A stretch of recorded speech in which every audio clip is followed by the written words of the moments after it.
Welcome to Still Plays Galaxy of Heroes. Conquest just wrapped up, so it's time for another roster video. Our general structure to these are Marquees and unlocks. LUTHEN RAEL is the big one. Major projects. We're looking towards GL Ahsoka because we just finished up with Jar Jar, and we don't have a full picture on the epic confrontation for Balin's Skull. So we can start taking the minimal steps that CG is going to allow us with the limited amount of information that they've given us. Then Datacrons, little bit of work there maybe. I'm kind of iffy on that. And then weaknesses, addressing things, just the incremental progress that we'll be making around here. And Luthen is of course our biggest thing that has changed with Conquest, having just finished. His gearing up to gear 11 is actually pretty straightforward. I'm going to bring him to 12. I'm holding off here because we don't know what the optimal team is going to be. Is it going to be Mon Mothma? I mean, it's probably going to be Saw. Everything is he's just has so much fewer functionality, but we don't know which characters are going to be on that squad. Is it going to, I mean, we can assume it's going to be Chariot, Saw, probably Baze. Biggs or Wedge will probably for the time being take a spot, but I would not be surprised to see one of them get replaced over the coming months, so I don't want to do too much investment when one of those investments is likely to expire. And then we have a Datacron that is going to be showing up during the next Datacron set. Like, that's basically guaranteed based on how CG makes changes. And of the Datacrons, we'll probably see like either a Saw Datacron or a Luthen Datacron, but it could also be Mon Mothma. And I don't want to make investments into this team right now until we have a little bit of that clarity answered. Plus, within a week, other channels, other players, they're going to be investing in building out the squad, and we'll have a little bit more clarity of who we are going to want to be invested in. And then we can do our own testing for the moment. Now, specials like this one I'm definitely holding off on in terms of the Omicron. We'll definitely drop a Zeta. No problem dropping Zetas. I'm usually pretty healthy on those. Our most recent Marquee release, Captain Enoch. He's also pretty easy to gear up to gear 11. We're going to do it right now. He doesn't need any Kairos until gear 8. And then I think that is it until we get to gear 11. So we'll take him up to gear 11 and we will hold here. I mean, we have to anyway. And those two can stay off. We'll drop the Omegas. And then the Zeta we will put down, of course.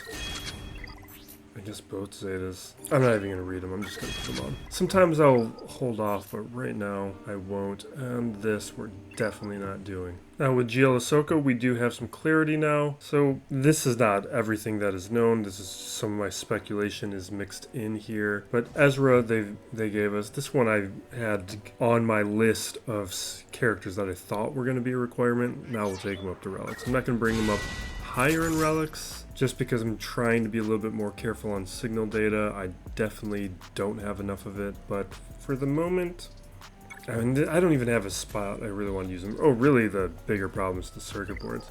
I'll take them up into relic levels once that pack shows up again. I'm probably going to spend a bunch of crystals and just load up on these circuit boards because I'm just completely out. But we do finally have the Imperial Remnant team that we can test out a little bit of in a 5v5 context. It's probably going to be a little bit more of a 3v3 team. Yeah, it can go either way, I guess. We'll test out variations over the next week. Hopefully we'll get some more favorable matchups where it's a little bit easier to do testing.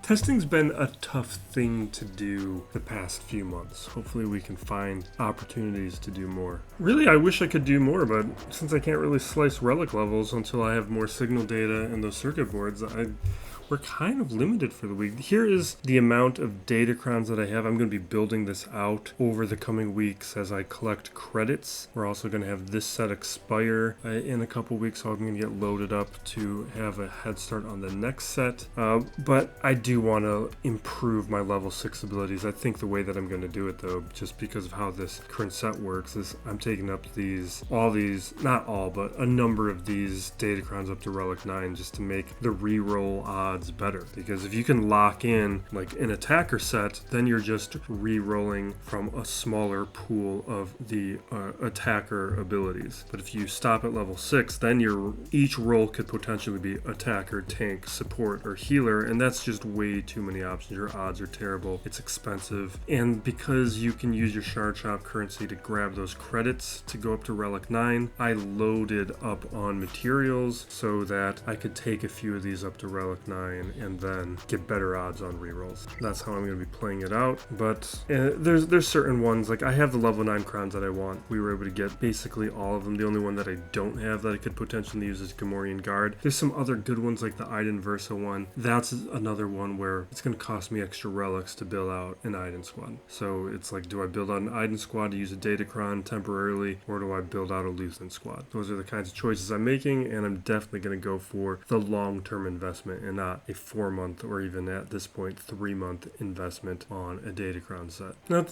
this point, the only other thing that I could potentially consider is adding relics to characters, since I can't add relic levels. These are long-term favorites like Grief Karga, Mando, Fulcrum. They're all characters that I've been wanting to add relics to a long time. Same with Imperial Super Commando or Gar Saxon. Stormtrooper is the one that tempts me the most because I think it's pretty clear Stormtrooper is going to need to be on the Captain Enoch squad. Unfortunately, I didn't put out my kit reveal video on that because I made a mistake when I was recording. The audio wasn't captured, but I did think he was going to be pretty crucial for that squad because I felt like it really needed a tank in order for things to function well. And we didn't go over, you know what, let's do it right now. Here's the status of my horde, and you can see things are in a pretty good place. This is why I feel like I can add relic levels. My Kairos are really all I need, but I'm in a position where I can actually afford to spend some. Nubian Scanner is the only other piece I need, and I barely need any. I just need 30 more, and then I'm in a surplus territory. Everything else, we're in surpluses. I can afford to spend these. After I drop on, like we're barely in a surplus for most of these, but it's a position where I have a little bit more flexibility.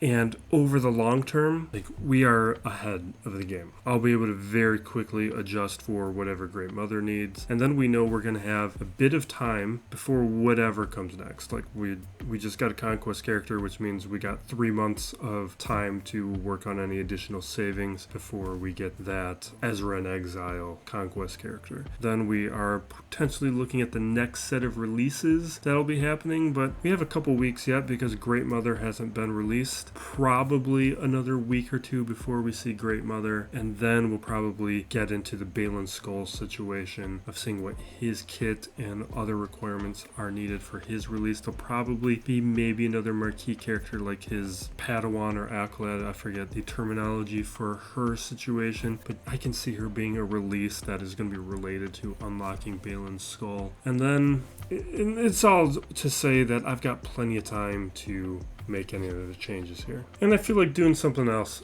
in this video, so I think that thing is going to be taking the Stormtrooper up to Relic. Let's do it.